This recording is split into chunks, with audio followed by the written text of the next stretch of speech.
بسم اللہ الرحمن الرحیم۔ مفتی صاحب، سوال یہ ہے کہ نماز شروع کرنے کے بعد نماز کی حالت میں امام صاحب اپنی داڑھی اور منہ پر بار بار ہاتھ پھیرتے رہتے ہیں، تو اس کا کیا حکم ہے؟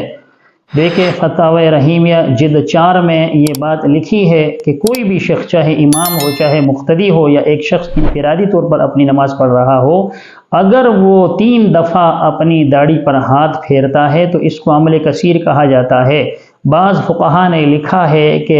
باہر سے دیکھنے والا جب یہ محسوس کرے کہ یہ نماز کی حالت میں نہیں ہے بلکہ نماز سے باہر ہے، تو اس صورت میں اس شخص کی، چاہے امام ہو چاہے مقتدی ہو، جب بار بار یہ اپنی داڑھی پر یا منہ پر ہاتھ پھیرے گا یا جسم کے کسی بھی عضو کو جب یہ ٹچ کرے گا 3 دفعہ، تو اس کی جو نماز ہے وہ ختم ہو جاتی ہے۔ اسی طرح بعض فقہا فرماتے ہیں کہ ایک آدمی اپنے سر کے اندر، بالوں کے اندر یا اسی طرح جسم کو کہیں پہ وہ مل رہا ہے یا وہاں خارج کر رہا ہے، تو اگر اس پر 3 دفعہ وہ سبحان ربی الاعلیٰ پڑھی جائے اور یہ آدمی وہاں سے نہیں رکتا تو اس کی نماز فاسد ہو جاتی ہے، اس کی جو نماز ہے وہ ختم ہو جاتی ہے۔ تو کوشش یہ کریں کہ اپنے جسم کو نماز کے دوران وہ نہ کھجلائیں، اسی طرح خارش وغیرہ سے پرہیز کریں، نہ اپنی داڑھی، نہ مونچھوں پر، نہ سر کے بالوں کو جو ہے اس پر ہاتھ پھیریں،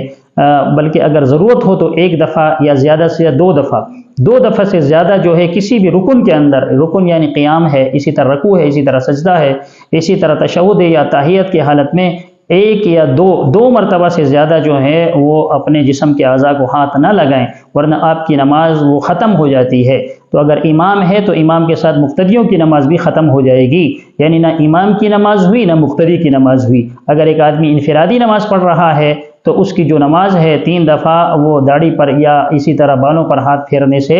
اس کی جو نماز ہے وہ فاسد ہو جاتی ہے، یعنی ختم ہو جاتی ہے، اسے نماز کا دوبارہ اعادہ کرنا پڑتا ہے۔ ہمیں اللہ تبارک و تعالیٰ سے دعا ہے کہ ان مسائل کو سمجھنے کی توفیق عطا فرمائے، آمین۔